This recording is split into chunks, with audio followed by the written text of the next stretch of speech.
이제는 상속 공제할게요. 아까 우리가 있던 상속세 과세가액에다가 이제 상속 공제를 빼면 이제 과표가 되는 것이죠. 그때 상속 공제에는 크게 두 종류가 있어요. 인적 공제하고 물적 공제. 인적 공제는 사망한 피상속인은 이제 가족 현황에 따라 공제해 주는 것이고, 물적 공제라고 하는 것은 사망한 피상속인의 재산 있죠. 재산의 내역에 따라 공제해 주는 거예요.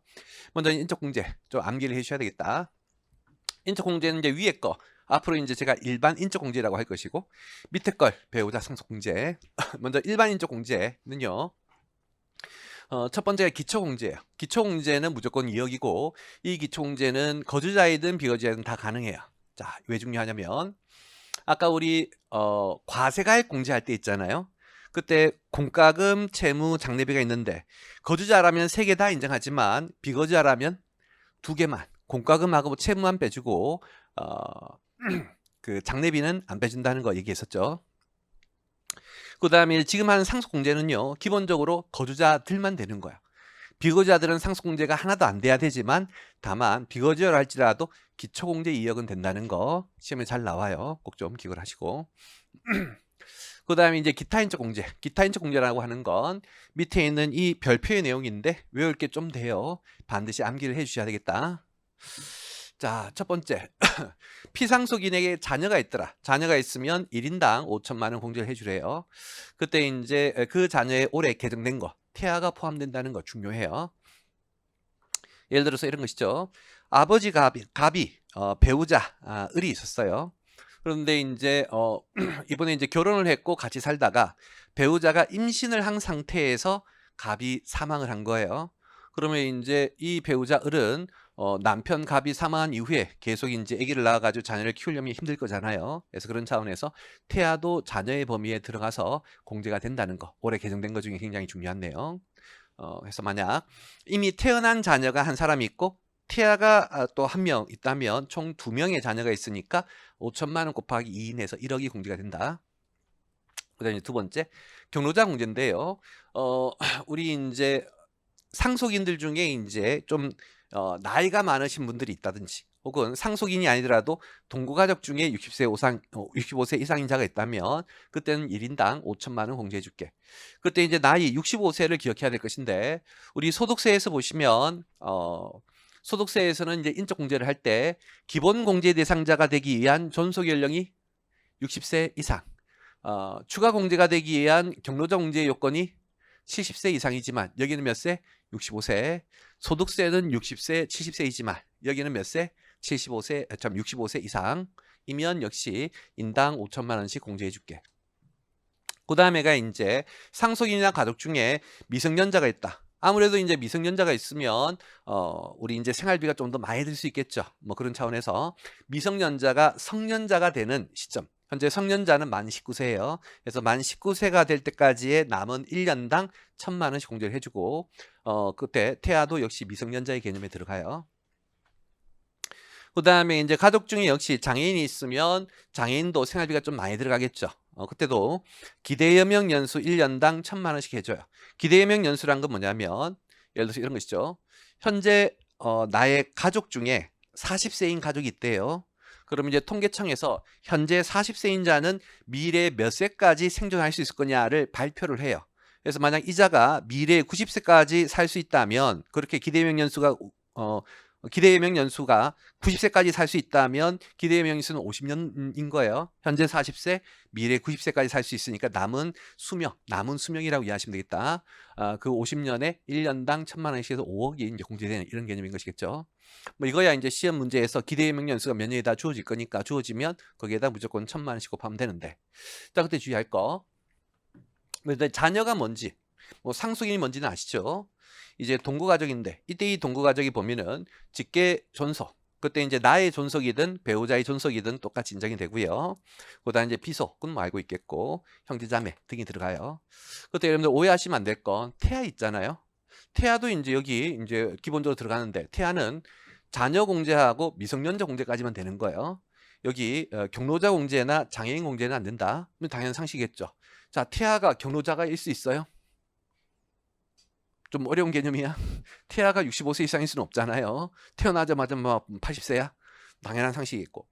그 다음에 태아는 장애인이라는 개념이 없다. 태어나야 장애인인지 아닌지 알 수 있잖아요. 그래서 당연한 상식으로 태아는 여기 2번과 4번이 당연히 안 된다는 거 아시겠고, 그 다음 이제 또 이제 주의할 게 배우자인데, 우리 기본적으로 배우자는 상속인인 거 아시겠죠? 일단 뭐 배우자는 자녀는 아니니까 뭐 여기는 안 들어갈 것이고, 하지만 배우자는 상속이니까 2, 3, 4에 들어가서 2, 3, 4의 기타 인적 공제가 다 될 수 있다고 여러분 오해하실 수 있는데, 배우자일 때는 장애인에 대한 기타 인적 공제만 되지 여기 경로자 공제나 미성년자 공제는 될 수가 없어요. 왜냐? 정부 입장은 이래요. 우리 이제 좀 이따 밑에 보면 배우자 상속 공제랑 공부할 건데, 배우자가 있으면 배우자 상속 공제라고 아주 큰 혜택을 줘요. 그렇기 때문에 배우자에 대해서는 원칙적으로 일반 인적 공제는 안 해주겠다는 거예요. 다만 배우자가 뭐인 경우에 한해서만큼은, 장애인인 경우에 한해서만큼은 배우자 상속 공제도 받고 장애인 공제도 받는 것이지, 배우자는 배우자 상속 공제를 받기 때문에 다른 기타 인적 공제는 안 해주는 것이 원칙이다. 이해되시겠죠? 그다음, 자, 여기 연수 두 개가 이제 연수를 곱하는 것인데, 이 연수를 곱하는 것들은 만약에 1년 미만의 기간이 있으면 1년으로 보래요. 이게 어떻게 하는 얘기냐면, 만약 나의 자녀가 나가 사망하는 시점에 14세 4개월이래요. 그럼 14세 4개월이면 성년자인 19세가 되는 시점까지 총 4년 8개월이 남았죠. 4년 8개월 남으면 4년으로 보래, 5년으로 보래. 5년으로 보아 5천만 원을 공제해줘라, 그런 뜻인 거예요. 또 여러분들이 오해를 해가지고 다른 방식으로 생각하시면 안 돼. 14세 4개월이면 15세네, 15세니까 4년 남았네, 이렇게 생각하시면 안 되는 거예요. 이해되시겠죠? 그 다음, 자, 여기까지가 이제 기타 인적 공제에 대한 이제 설명이었었고요. 그 다음 내용 이제 할 차례인데, 이제는 일괄 공제에 관한 얘기 할게요. 우리가 기본적으로 이렇게 기초 2억에다가 기타 인적 공제를 이제 하는 것이 이제 일반 인적 공제이지만, 그렇게 계산한 금액이 5억에 미치지 못하면 우리는 무조건 일괄해서 5억을 공제를 해준다. 아주 중요한 개념. 다시 한번, 기초하고 기타 인적하고 합쳐가지고 일반 인적 공제 금액이 얼마가 안 되면, 5억이 안 되면 무조건 최소 5억 원은 공제해 줄게 라는 입장인 거예요. 그 다음, 그때 이제 이렇게 두 개 중에 큰 걸로 하는 게 원칙이지만, 이렇게 두 개 중에 큰 걸 하려면 반드시 신고를 해야 돼요. 왜냐? 여러분들 소득세 할 때도 우리 종합소득공제를 받으려면 반드시 나의 가족이 몇 명인지 가족관계 증명서 같은 서류를 제출해야 알 수가 있는 것이겠죠. 그런데 납세 의무자인 상속인들이 상속세 신고를 안 한다는 것은 가족 현황의 자료도 제출하지 않았다는 뜻인 거예요. 가족 현황의 자료를 제출하지 않았다는 건 밑에 있는 기타 인적 공제를 받을 수가 없다는 것이고, 기타 인적 공제를 받을 수가 없으면 여기 위에 거에 2억밖에 안 될 거잖아요. 그럼 무조건 뭐가 클 것이다? 5억이 클 것이니까. 그래서 세법은 정상적인 신고든 아니면 정상적인 신고 기한 내에 그 다음에 하는 기한 후 신고든 신고가 있어야지만 위에 기타 인적 공제를 받을 수 있는 것이지, 특별히 신고가 없으면 무조건 일괄만 적용한다. 당연한 상식. 여기까지 이해되시겠죠? 그 다음, 이 일괄 공제와 관련해서 추가해서 주의할 것인데요. 우리 이제 이 일괄 공제는 반드시 배우자 이외에 상속인 등이 있어야만 되는 것이다. 만약에 이제 상속인 중에 배우자 한 사람만 있다면 일괄 공제를 적용받지 못하도록 하겠다의 이제 컨셉인 거예요. 왜냐? 아까 얘기했듯이 배우자가 있으면 밑에 배우자 상속 공제가 있고, 이 배우자 상속 공제의 최소한은 5억이에요. 배우자 상속 공제의 최소한이 5억인데 배우자 상속 공제를 받음에도 불구하고 이 일괄을 또 받을 수는 없다라고 하는 거예요. 이해되시겠죠? 그래서 정부의 기본 입장은 배우자랑 배우자 이외의 상속인이 있으면 일괄 공제가 가능하지만 배우자만 있으면 일괄은 안 되는 것이다. 근데 그때 또 오해하시면 안 될 게, 그럼 선생님, 배우자만 상속인이면, 배우자만 상속인이면 이것만 되는 것이니까 최소 5억이군요. 그렇게 생각하시면 안 돼. 무조건 얼마는 받고 시작한다? 2억. 따라서 배우자만 있으면 위에 1번 일반 인적 공제의 최소한 얼마예요? 2억. 그리고 배우자 상속 공제의 최소한 5억이니까 둘 합치면 7억이 되는 거예요. 자, 그거 한번 정리를 해볼 건데, 여러분 서브노트 바로 밑에 이 내용 있죠? 시험에는 이제 기타 인적 공제의 내용을 암기를 해가지고 그 금액을 계산하게끔 출제되는 문제도 있었지만, 그거보다는 이 기타 인적 공제의 금액이 굉장히 미미하게 나오게. 예를 들어서 우리 이제 기타 인적 공제가 얼마가 넘어야 의미가 있는 거예요? 3억이겠지. 우리 두 개 중에 큰 건데 여기 2억이니까 얘가 3억이 넘어야만 이쪽으로 가고 얘가 3억이 안 되면 밑에 쪽으로 가잖아요. 그럼 얘가 3억이 넘으려면 자녀가 꽤 많이 있어야 돼요. 자녀가. 만약에 이제 다른 뭐 경로자, 미성년자, 장애인 등이 없다면 자녀가 몇 명 있어야 돼? 10명 있어야 되죠. 뭐 갑돌이, 갑순이, 갑출이 쭉 해야 되는데 그렇게는 잘 안 나와요. 그래서 지금까지 출제된 대부분의 계산 문제를 보면 이 자녀가 몇 명 없어가지고 기타 인적 공제가 3억이 안 되고 3억이 안 되니까 일괄 공제를 가게끔 그렇게 출제되는 경우가 대부분이었어요. 이해되시죠? 다만 시험 문제에 가족 현황을 봤는데 자녀만 있는 것이 아니라 경로자도 있고 특히나 이제 장애인이 있으면 큰일 나요. 장애인이 있으면 기대예명 연수 예를 들어서 뭐 한 30년이다. 그러면 30년 곱하기 1000만 하면 3억 돼버리잖아요. 금액이 상당한 것이겠죠. 무슨 말인지 이해되시겠죠? 그래서 시험 문제에 만약에 이번에 상속인의 가족이 뭐 배우자 한 사람, 자녀 두 사람, 그리고 자녀 두 사람은 다 성년자이고 뭐 장애인 없다. 라는 얘기가 주어지면 이거를 계산할 필요 없이 바로 최소한의 금액으로 가시면 돼요. 그래서 그거 한번 해볼 건데, 자, 나의 상속인에 배우자랑 자녀랑 있다. 그럼 최소 얼마의 인적 공제는 있을까? 일단 배우자가 있으니까 최소 5억은 될 것이고, 자녀가 있으니까 일괄 공제 최소 5억이 있어가지고 총 10억이 될 것이고, 그에 반해서 자녀만 있으면 배우자가 없으니까 배우자 상속 공제는 알겠지만 자녀가 있는 순간 일괄 5억 해서 5억이 되겠죠. 근데 이제 마지막 배우자만 있으면 배우자 상속 공제 5억만 있는 거예요? 아니죠. 아까 기초공제는 무조건 적용된다라고 했으니까 7억이 된다는 거. 그래서 이 세 종류 케이스의 숫자를 좀 암기를 해두시면 계산 문제 인정공제를 쉽게 할 수 있을 거예요. 이제 다시 돌아가서 밑에 있는 이 배우자 상속공제의 이제 세부적인 내용을 공부할게요. 기본적으로 배우자 상속공제는 1하고 2 두 개 중에 작은 금액을 공제해요. 먼저 1이 배우자가 실제로 상속받은 금액이다. 이게 뭔 말인지 설명해 보면, 자 이제 갑이 사망을 했어요. 갑이 사망을 하면 자신의 재산이 배우자에게 이전이 되겠고, 근데 그 배우자가 받은 금액은 다시 배우자가 사망하면 그 갑의 자녀에게 또 상속이 되겠죠. 그럼 결과적으로 갑의 재산은 배우자를 거쳐서 자녀에게까지 가니까 최종적으로 다음 세대로 갈 때 몇 번이나 과세가 돼? 2번이나 과세가 되는 것이죠. 그거는 너무 과한 거 아니냐라는 차원에서 과세관청은 기본적으로 나의 갑의 재산이 배우자에게 이전된다면 먼 미래에 언젠가 미래에 다시 상속세와 과세가 될 거니까 지금 배우자에게 간 금액은 한 푼도 과세하지 않을게가 기본 입장인 거예요. 근데 다만 이렇게 이제 배우자가 받으면 무조건 다 공제로 빼줘서 한 푼도 과세가 안 돼버리면 이거 가지고 악용할 여지가 있는 거예요.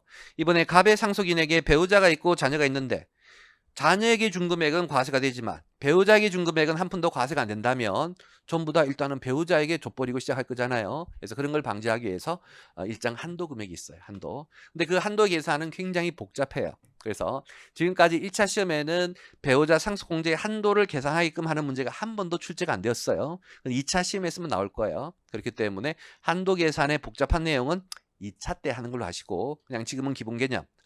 배우자가 상속받은 금액을 한도 범위 내에서 공제하는 거구나. 그리고 다만 그 금액이 최소 5억에서 최대 30억이 되겠구나 정도만 알고 계시면 되겠어요. 그래서 요 정도만 해볼게요. 이번엔 배우자가 상속받은 재산이 10억인데 한도가 8억이래요. 그럼 원래 공제받아야 될 게 8억이겠지. 근데 그 8억이 반드시 얼마 사이에? 5억과 30억 사이에 들어와야 되는데 들어오잖아요. 그러면 그 금액 그대로 될 것이고. 그에 반해서 상속재산은 10억이고 한도가 4억이면 원래 공제될 게 4억이고 저 범위 내에 안 들어오죠? 그럼 어떻게? 최소 금액인 5억을 할 것이고. 두 개 중에 작은 게 40억이면 30억을 넘어가니까 그때는 30억이 될 것이다. 그래서 뭐 요 정도의 개념만 이해를 할게요. 한도의 세부적인 내용은 지금 당장에는 몰라 좋겠다. 그 다음 말문제.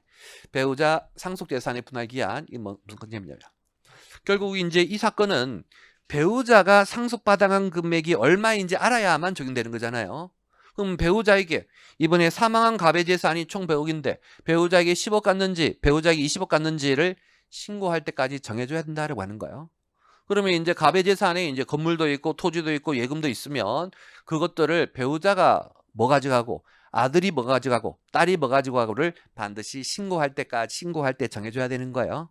약간 이해되시겠죠? 그래서 옛날에는 당초에는 야, 너네 배우자 상속공제를 받으려면 반드시 상속세 신고기한. 상속세 신고기한은 언제까지예요? 상속한 날이 속한 달의 말일부터 6개월인 거 아시겠죠? 그래서 요때 신고할 때까지 배우자가 받아간 재산이 얼마인지 분할할 때만 해줄게 라고 이제 했었는데, 그러다 보니까 이제 어떤 문제가 있냐면, 뭐 여러분이나 저는 뭐 큰 문제가 없겠지만 우리 이제 삼성이라든지 LG라든지 재벌집들 있죠. 재벌집은 회장님이 돌아가시면 재산 분쟁 있는 거 많이 봤죠. 그래서 아들이 아니 어머니가 뭐 우리 그룹 일하는데 뭐 도움 주시고 있습니까? 아들인 제가 다 하겠습니까? 그럼 어머니는 야, 내가 너를 어떻게 하는데 이렇게 막 싸우잖아요. 그래가지고 현실에서 이제 보시면 워낙 상속의 재산 분쟁이 많이 일어나다 보니까 아버지 사망하고 6개월 안에 재산 분할이 잘 안 된다는 거예요. 그래서 그런 점을 고려해서 세법은 다시 연장을 해줬어요. 당초 신고기한, 과표 신고기한부터 몇 개월? 9개월이에요. 이 9개월은 어떤 날짜예요?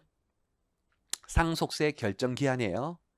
여러분들 국기법에서 배웠을 것인데 우리가 지금 배우고 있는 상속세는 신고납세제도 세목이에요? 정부부가제도 세목이에요? 정부부가제도 세목이에요. 신고납세제도란 납세 의무자가 신고하면 그 금액으로 확정되는 것이 신고납세제도고, 법인세, 소득세, 부가세가 그렇죠. 그리 말해서 상속세, 증여세 같은 것은 정부부가제도라고 해서 상속세하고 증여세도 신고라는 절차는 있지만 이때 신고라는 절차는 납세 의무를 확정짓는 효력은 없죠. 그런데 왜 신고하래? 정부부가제도란 내야 될 세금을 정부가 계산할게 라는 게 이제 정부부가제도예요. 신고납세제도란 납세 의무자 네가 계산하라는 게 이제 그것이고, 그런데 왜 상속세는 정부부가제도인데도 신고를 해야 될까? 그 이유는 과세관청이 처음부터 자기가 다 계산하면 맨 땅에 해등이잖아요. 너가 1차적으로 한번 계산해줘. 근데 너가 계산한 건 말 그대로 그냥 단순 계산에 불과한 것이지 그 금액이 세법상 납세의무로 정해지는 건 아니야. 그래서 이 상속세의 이제 신고는 일종의 자료 제출의 의미인 거예요. 자료 제출의 의미이지 실제로 확정의 의미가 아닌 거예요. 그러다 보니까 정부가 그런 것을 고려해서 어차피 최종적으로 상속세 얼마 낼 건지는 너네의 신고 기한으로부터 9개월, 바로 이게 결정 기한이죠. 이 결정 기한에 최종적으로 과세관청이 정할 거니까 최종적으로 정해지는 요 시점까지만 배우자가 받아간 재산이 얼마인지 분할이 이루어지면 배우자 상속공제를 해줄게라고 하는 거예요. 그러니까 이해되시겠죠? 근데 만약 이때까지도 계속 싸우는 거야. 이때까지도 계속 싸워가지고 배우자에 대한 재산 분할이 이루어지지 않았다면 그때는 배우자 상속공제는 빵이에요. 그렇진 않고 그때는 최소 금액으로 간다. 그래서 법은 배우자가 상속받은 재산이 5억 안 되면 무조건 5억 하고, 그 다음에 이제 요 기한까지, 요 분할 기한까지 이루어지지 않았을 때에도 역시 우리는 5억을 공제를 하는 거예요. 이해되시죠? 그래서 거기까지는 꼭 좀 암기를 해두도록 하시고, 동그라미 2번의 내용은 여력이 되는 분들만 기억을 할게요. 여력 되시면 기억하시고 안 되시면 패스. 자, 뭔 얘기냐면 아까 얘기했듯이 이게 싸우는데 단순히 싸우는 게 아니라 소송이 붙은 거예요. 그럼 소송이 붙으면 소송 결과가 나와야 배우자가 가져갈 게 얼마인지 정해질 수가 있겠지. 그래서 그때만큼은 이 분할 기한이 좀 더 연장이 되는 것이다. 그래서 소송이 끝난 날로부터 한 6개월까지. 뭐 나머지의 이제 사유인 경우에는 나머지 이제 특별한 부득이한 사유가 있으면 요 당초 분할로 기부부터 6개월 해서 이제 조금 더 연장이 될 수 있는 특례 규정이 있는 거예요. 하지만 일반적으로는 요때까지 상속세의 결정 기한까지 반드시 분할이 이루어져야만 실제 상속받은 금액을 공제할 수가 있는 것이다. 자, 여기까지가 이제 인적 공제의 내용이었고요. 이제는 물적 공제. 물적 공제라고 하는 것은 갑의 사망 당시의 재산 현황을 보고 이제 공제를 해주는 것인데, 그 중에 이제 첫 번째가 가업 상속 공제예요. 근데 이 가업 상속 공제의 내용은 굉장히 복잡하고 많아요. 근데 지금까지 뭐 1차 시험이든 2차 시험이든 가업 상속 공제의 세부적인 계산이 출제가 된 적은 없어요. 아주 기본적인 개념만 알고 있으면 맞출 수 있을 정도로 출제가 되었기 때문에 제가 설명하는 것까지만 공부하세요. 여러분들 교재에는 훨씬 더 많은 내용이 있지만 먼저 기본적인 취지.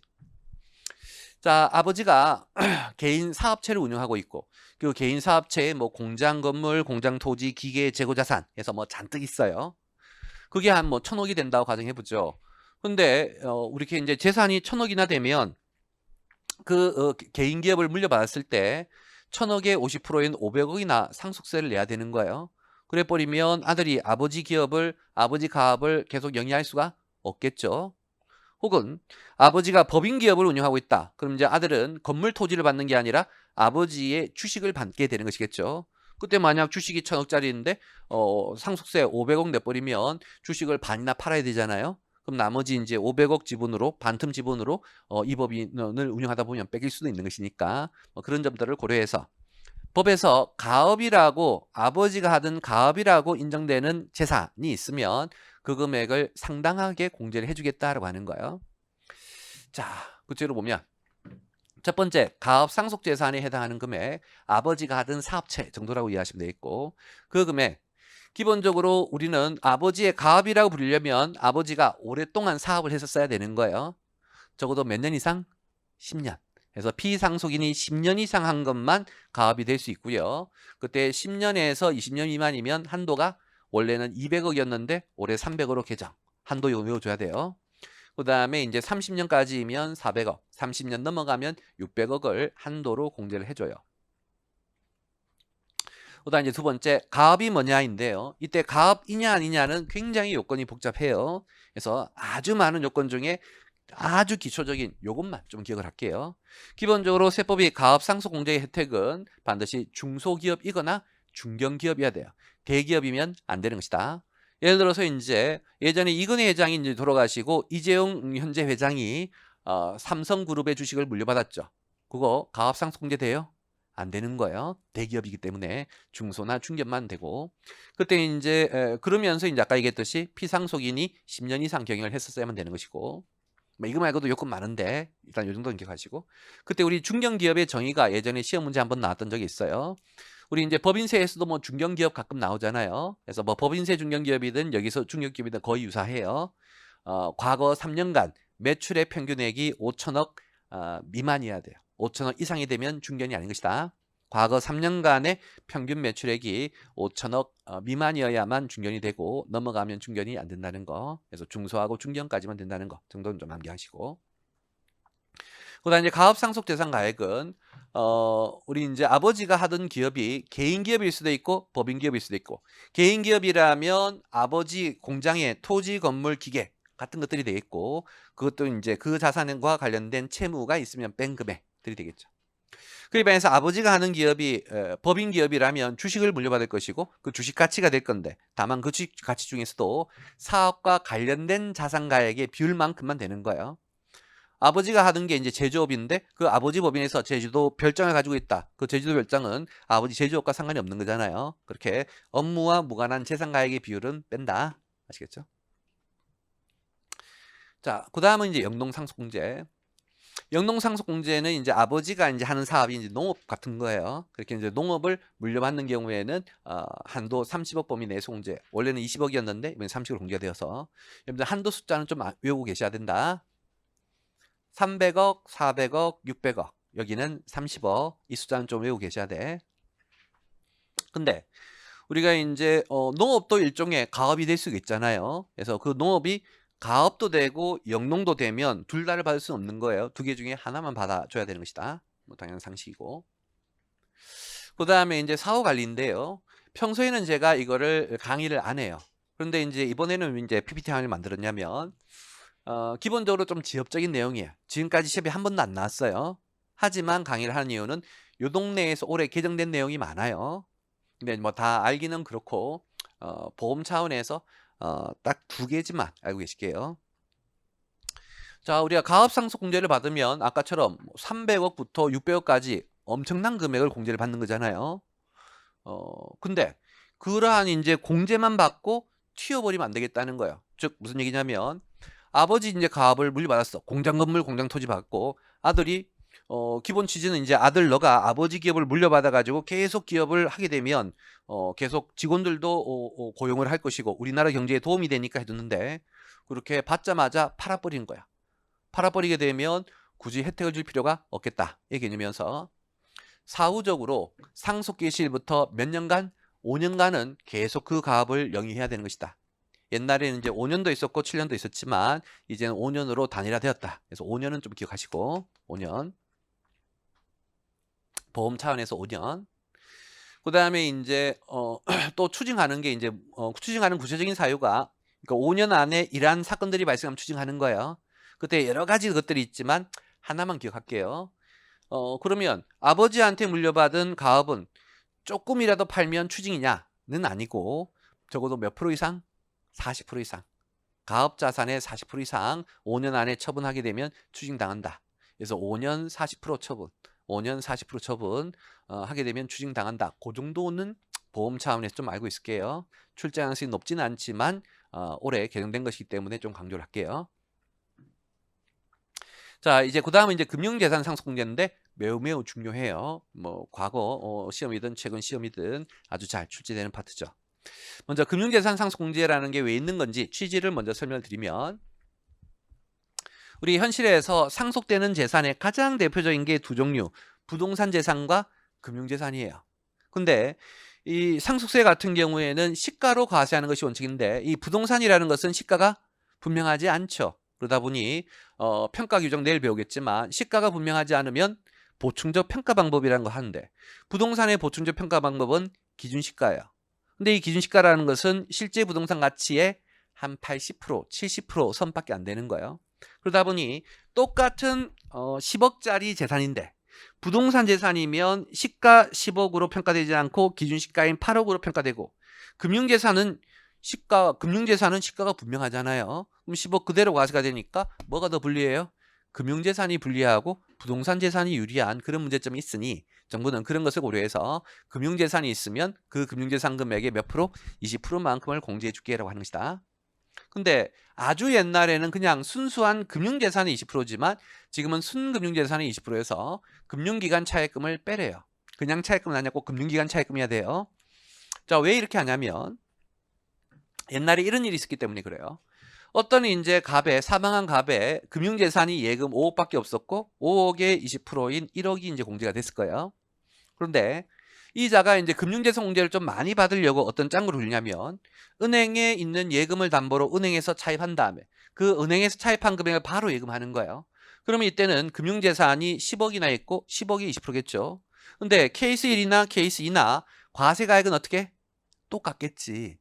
금융재산, 금융기관, 부채 빼니까 과세가액 똑같이 오기잖아요. 과세가액은 똑같은데도 이렇게 금융재산이 많다는 이유로 많이 공제되는 이런 일이 있더라는 것이죠. 그래서 똑같이 되려면 이 차액금을 좀 빼야 되겠다라고 하는 것이죠. 그래서 꼭 금융기관 차액금을 뺀다는 거 꼭 좀 주의하시고 그 다음에 이제 이때 얘기하는 금융재산이 뭐냐 인데요. 기본적으로 예금, 적금 이런 것들 금융재산, 주식 이때의 주식은 상장 주식이든 비상장 주식은 상관없다. 주식은 다 금융재산 인정되고요. 그 다음에 채권, 뭐 상식이겠죠.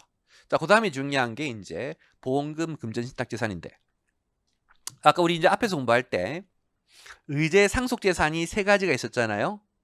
보험금, 신탁재산, 퇴직금 기억하시죠? 보험금, 신탁재산, 퇴직금. 그 의제 상속재산 중에 보험금은 금융재산으로 봐요. 신탁재산 중에서는 금전신탁이 하나다. 금전신탁. 신탁 중에 이제 건물을 신탁한 거 이런 건 안 되는 거예요. 그래서 금전신탁일 때만 하나는 것이고. 그다음에 퇴직금은 금융재산이 아닌 거예요. 이해되시겠죠? 주의하시고. 그다음에 이제 여기 퇴직금 안 된다는 금방 얘기했고. 그다음에 주식 중에서도 최대 주주의 주식은 또 안 돼요. 왜냐? 우리가 소액 주주가 가지고 있는 주식이라면 여러분들이 삼성전자 주식을 사면 여러분들이 그 삼성전자 경영하는 거야? 아니죠. 그냥 투자, 금융재산 투자한 개념이겠지만 이재용 회장이 가지고 있는 삼성전자 주식이라면 그 금융재산이야? 아니죠. 그건 일종의 가업의 개념인 거잖아요. 사업을 하고 있는 개념이잖아요. 그래서 이렇게 최대 주주의 주식이라면 그 회사를 지배하고 있는 자의 주식이고 그런 자라면 금융재산의 성격이 아니라 기업체를 가지고 있는 개념인 것이다. 그렇다면 금융재산 공제 혜택을 안 주겠다라고 하는 것이죠. 이해됐죠? 대신 최대 주주의 주식이면 아까 했던 가업 상속 공제 혜택은 받을 수가 있어요. 물론 이제 다른 요건들을 여러 가지 충족해야 되겠지만 어떤 의미인지 이해되시겠죠? 그다음 이제 현금도 금융재산이 아닌 걸로 보고요. 그다음 이제 요 내용은 별로 안 중요한데 뭐 여력되시면 기억하실게요. 여력 안 되시면 넘어가도 좋은데 뭐냐면 아버지 갑이 예금이 굉장히 많아요. 근데 이제 그대로 하면 상속이 많이 될 것 같으니까 자신의 예금을 자신의 친구 명의로 돌리는 거야. 그러면 이제 아버지 사망할 때 그 친구 명의로 돌린 예금은 아버지 갑에 상속재산이 안 들어가 있겠지 해서 이제 상속세 탈세했던 거예요. 그랬다가 나중에 과세관청에 세무조사로 딱 걸려버렸네. 야, 그 친구 명의로 예금한 것도 너네 갑과 재산이지 상속재산에 넣어라고 한 거예요. 그랬더니 다시 상속인이 좋다, 너네 잡아냈으니 세금 낼게. 대신 그것도 아버지 친구 이름으로 예금한 거니까 금융재산 아니니 금융재산 공제를 해줘 라고 하면 해주라 해주지 마라? 해주지 말라는 거예요. 그래서 이렇게 타인 명의로 예금된 것이 적발되었다고 해서 금융재산으로 인정하는 것은 아닌 것이다. 제재의 성격. 그 다음 여기 이제 금융기관 차입금과 관련해서 이제 주의할 건데요. 시험에 이제 금융기관 차입금이 나오는 순간 여러분들 몇 가지 고려할 게 있어요. 아까부터 강조했던 첫 번째, 차입금이니까 과세가액 공제에 반영을 해주셔야 되겠고, 두 번째가 용도가 입증되지 않으면 추정상속재산 반영해 주셔야 되겠고, 세 번째가 지금 하는 금융재산 공제에 반영을 해주셔야 돼요. 이해되시죠? 그리고 하나 더, 조금 있다가 나오는 이제 동거주택 상속공제에도 만약 이 이제 주택이 그 은행 대출로 구매한 주택이어서 은행 이제 대출이 이제 저당권 설정돼 있으면 그것도 이제 빼줘요. 그래서 이렇게 네 군데 파트에 영향을 줄 수 있다는 거 꼭 좀 주의를 하시고, 그다음에 이제 마지막으로 금액의 계산인데요. 만약 나의 순금융재산가액이 1000이래. 그럼 1000에 20%니까 얼마예요? 200이죠. 근데 우리는 이 금융재산 공제는 최소 2000에서 최대 2억의 컨셉인 것이다. 2000, 2억 기억해야 돼요. 그러면 1000의 20%인 200은 그 사이에 안 들어오니까 여러분들이 2000을 공제한다 라고 생각할 수 있는데, 이렇게 되면 어떤 문제가 생겨? 재산보다 더 많이 공제하는 거야. 우리는 재산 범위 내에서만 공제를 해줘야 되겠지. 그래서 이때는 1000. 그래서 아무리 최소 2000에서 최대 2억이라고 할지라도, 아무리 최소 2000에서 최대 2억이라고 할지라도 순금융재산가액보다 더 많이 공제할 수는 없다는 거 알고 계시고, 그 다음에 이제 순금융재산이 2000이면 2000에 20% 하면 400이잖아요. 그럼 그 400 범위 내에 안 들어오니까 2000 될 것이고, 순금융재산만큼은 되니까 그대로. 그 다음에 5000이면 5000의 20%는 1000인데 안 들어오니까 2000. 그리고 금액 범위 내니까 대로 되는 것이 있고, 1억이면 20%인 2000. 그래서 결국 2000부터 1억까지는 다 똑같이 2000 되는 거예요. 5억이면 5억의 20%면 1억이고 범위 내에 들어오니까 그대로 1억. 20억이면 20억의 20%니까 4억인데 범위를 벗어나니까 그때는 2억만 된다. 이런 식으로 구하는 것이다. 할 수 있겠죠? 자, 이제는 그 다음 동거주택 상속공제. 자, 동거주택 상속공제의 취지를 먼저 설명드리면, 자, 아버지가 과거에서부터 딱 이 집 한 채만 가지고 있었어요. 그리고 이 집에서 아버지랑 아들이랑 굉장히 오랫동안 살았대요.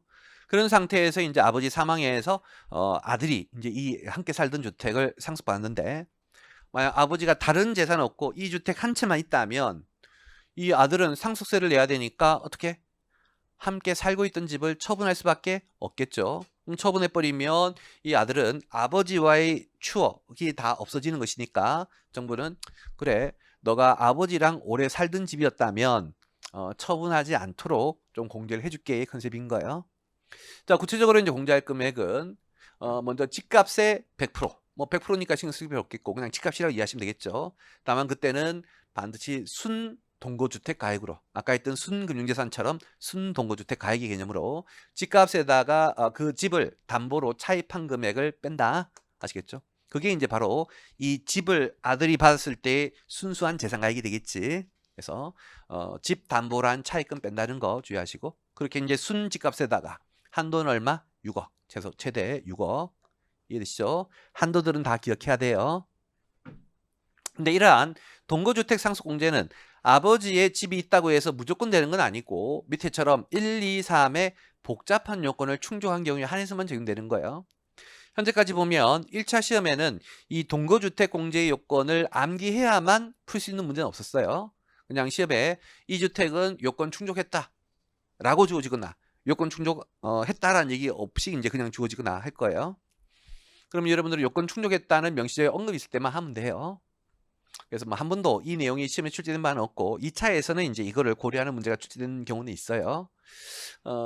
그래서 뭐 당장 1차라면 안 해도 될 거는 같은데, 여력 되시는 분들은 하시고 여력 안 되시는 분들은 제끼세요. 일단 설명을 한번 해볼게. 먼저 동그라미 1번. 첫 번째, 피상속인과 상속인이 기본적으로 그 10년 이상 하나의 주택에서 동거를 해야 되는 것이다. 그래서 아버지랑 아들이랑 같은 집에서 몇 년을 살아야 돼? 10년. 그때 이제 그 상속인 중에 상속인이 꼭 비속이어야 돼요. 아들이거나 딸이거나. 기본적으로 배우자는 항상 같이 살 거잖아요. 그리고 배우자가 주택을 상속받으면 다 배우자 상속공제로 다 까기 때문에 기본적으로 이 동네는 꼭 배우자가 상속받지 말고 누가 받아야 돼? 비속, 아들, 딸이 상속을 받을 때만 되는 거예요. 그래서 반드시 받는 사람이 아들, 딸이어야 되겠다. 근데 이제 작년에 개정된 건 뭐냐면 그 이제 갑의 아들이 있는데 그 갑의 아들이 사망했으면 아들이 받을 수가 없잖아요. 근데 그 아들이 사망한 경우에는 사망하기 전에 이제 혼인을 했다면 배우자가 있겠죠. 그래서 뭐 며느리 정도의 관점으로 이해하시면 되겠다. 그래서 아들의 사망으로 상속인이 된 비속의 배우자. 그래서 아들이 받거나 혹은 아들이 사망했다면 아들의 배우자인 며느리가 이제 여기에서 얘기하는 상속인이 되는 거예요. 그래서 이제 아들이든 며느리든 같이 10년 이상 살아야 되겠고, 근데 뭐 이제 사실 뭐 아들이 사망했는데 며느리가 시아버지하고 10년 이상 살기는 좀 애매하긴 하겠네. 뭐 별로 중요하진 않아요. 그 다음에 이제 두 번째는 그 아버지가 그 집을 10년 동안 1세대 1주택 비과세 요건을 충족했어야 돼. 만약 이제 아버지가 집이 여러 채 있었어요. 여러 채 있었으면은 1세대 1주택 비과세 요건을 충족하지 못한 것이죠. 그럼 동주택 공제가 안 되는 거예요. 기본적으로 집이 여러 채가 있으면 같이 살던 집 말고 다른 집 팔아가지고 세금 낼 수 있는 거 아니냐의 컨셉이 깔려 있는 것이다. 그리고 이제 세 번째는 이번에 이제 상속받은 그 아들이 무주택자, 집이 없거나 혹은 아버지랑 아들이 공동으로 1세대 1주택을 가지고 있었던 경우, 그래서 이러한 세 가지 요건을 충족한 경우만 아까 얘기했던 아버지와 함께 오래 산 주택이어서 추억이 있는 주택이다. 이 컨셉인 거예요. 자, 할지 말지는 여러분들의 판단. 하지만 위에 거는 꼭 해줘야 돼요. 제 손실공제는 뭐 별로 중요하지는 않은데 어떤 개념이냐면 자, 내가 이제 아버지한테 뭐 주택을 상속받고 건물을 상속받고 했다는 거예요. 그리고 이제 상속세 신고를 했어요. 그리고 세금까지 냈어요. 저기요. 아직 신고는 안 했다. 신고 안 했다. 자, 이제 내가 아버지한테 건물도 상속받고 그다음에 재고자산도 상속받고 여러 가지 상속받는데 상속세 신고하기 전에 화재가 발생을 한 거야. 다 타버렸대. 그러면 세금 내야 돼? 안 내야 되겠지. 그래서 법은 이렇게 이제 신고하기 전에 재해 등으로 멸실 훼손돼 있는 금액이 있으면 그 금액만큼은 상속 못 받은 거와 마찬가지니까 재해 손실 공제로 좀 빼줄게라고 하는 거예요. 이해되시겠죠? 그래서 여기까지가 이제 바로 물적 공제의 개념인 것이고, 우리는 인적 공제하고 물적 공제하고 합친 게 총 상속 공제예요. 여기까지 이해되시겠죠? 근데 이러한 상속 공제에 다시 한도라는 개념이 있는데 이 한도와 관련된 개념은 2차 시험에서는 굉장히 중요해요. 하지만 1차 시험에서는 별로 안 중요해요. 지금까지 이 한도에 걸려서 이 한도를 알아야만 풀 수 있는 계산 문제는 한 번도 안 나왔고 말 문제로만 딱 한 번 나왔어요. 그것도 이제 옛날에 상속세가 좀 어렵게 출제되는 시절에 나왔기 때문에 제 개인적인 생각으로는 여력이 안 되시는 분들은 좀 제껴도 되지 않는가 싶어요. 여력이 되시는 분이라면 좀 공부를 하시고 2차에서는 중요하니까. 자, 기본적인 취지를 잠깐 설명드릴 건데 우리 소득세 배울 때 이런 거 한 바 있을 거야. 어떤 자의 근로소득이 100원이고 어떤 자의 사업소득 금액이 200원이면 이 자의 이제 종합소득 금액은 300원이죠. 그리고 이제 종합소득 다음에다가 종합소득 공제라는 걸 뺄 건데 그때 이 종합소득 공제가 만약에 140원이라면 우리의 상식은 종합소득 공제는 종합소득에서 빼는 것이니까 140원을 다 빼서 과표가 60원이다 이렇게 계산하는 거잖아요. 자, 근데 우리 종합소득 공제 중에는 보시면 근로자에게만 되는 것들이 있죠. 근로자에게만 되는 거. 근로자에게만 된다는 건 뭔 뜻이에요? 근로소득에서만 뺄 수 있다는 거예요. 근로자에게만 된다는 것은 뭔 뜻이다? 근로소득에서만 뺄 수 있는 거예요. 그럼 현재 나의 근로소득이 100밖에 없으면 얘는 100까지밖에 못 빼는 거예요. 140이나 다 뺄 수 있는 게 아닌 것이다. 이해되시겠죠? 그러면 결국 이 소득공제, 근로자만 되는 소득공제의 한도는 뭐예요? 근로소득인 거예요. 요 개념 이해되시겠죠? 그러한 개념이 여기 상속공제도 있는 거예요. 기본적으로 이 상속공제라고 하는 건 왜 있는 거냐? 상속인들의 세부담을 줄여주기 위한 것이다. 상속공제는 왜 있는 거라고? 상속인들에 대한 세부담을 줄여주기 위해 있는 거예요. 우리 실제로 상속세의 납세 의무자는 아까 1교시에 얘기했던 것처럼 상속인도 있고 수유자도 있다 했죠. 그때 상속인은 사망한 갑의 뭐 배우자고 아들이고 이런 사람들이고, 수유자라면 그 갑의 뭐 친구 뭐 이런 사람들이잖아요. 그때 정부 입장은 가족들의 세부담을 줄여주기 위해서 상속공제가 있는 것이지 친구들의 세부담을 줄여주기 위해서 있는 개념은 아닌 것이다. 이해되시겠어요? 여기까지? 그러면 이 상속공제는 어디에서만 빼는 거냐? 상속인들이 받은 상속재산에서만 빼는 것이지 상속인 이외의자가 받은 상속재산에서 빼는 건 아니라는 거야. 아까 했던 종합소득공제, 근로소득자만 되는 소득공제라면 근로소득에서만 뺄 수 있는 것처럼 지금 상속공제는 누구를 위한 거예요? 상속인만을 위한 것이기 때문에 상속인들이 받은 재산에서만 빼는 것이다. 이 개념 이해되시겠죠? 그러면 알 수 있는 거. 따라서 요거 상속공제는 상속인의 세부담 완화가 목적이니까 상속인들이 받은 재산만 빼는 거예요. 그러면 기본적으로 상속공제는 상속세 과세가액에서 빼는 건데, 상속세 과세가액 중에서도, 즉 요게 상속받은 재산이라고 이해하시면 되겠어요. 상속받은 재산 중에서도 상속인들이 받은 재산 금액은 뺄 수가 있지만 상속인 아닌 자가 받은 재산에서는 뺄 수 없겠지. 이해되시겠어요? 그럼 상속인들이 받은 재산이 얼마인지를 구하려면 어떻게 하면 되겠어요? 전체 재산에다가 뭘 빼면 돼? 상속인 아닌 자가 받은 재산을 빼버리면 되는 거예요. 전체 재산에다가 상속인 아닌 자들이 받은 걸 뺀다.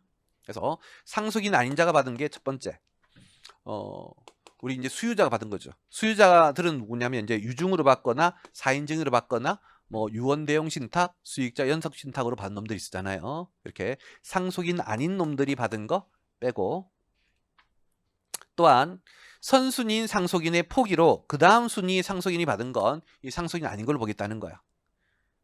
이해되시겠죠? 상속인의 1순위가 있고 2순위가 있는데 1순위가 포기하면 2순위 가잖아요. 근데 우리는 1순위 포기해서 2순위가 받은 자는 민법상 상속인 아닌 거예요. 무슨 말인지 이해하시겠죠? 우리 상속인 항상 1순위의 자가 상속인의 개념인 것이다. 그래서 요 앞에 두 가지는 상속인 아닌 자가 받은 재산은 빼라. 그 뺀 금액이 한도가 된다의 개념인 것이다. 지금 같으면 여기 종합소득에서 우리가 여기 아까 근로자만 내는 소득공제 한도가 100원이라고 했잖아요. 그 100원을 어떻게 구하래? 전체 소득 300에다가 근로소득 아닌 소득을 빼서 요금의 100원을 구하는 것으로 표현하고 있는 것이다.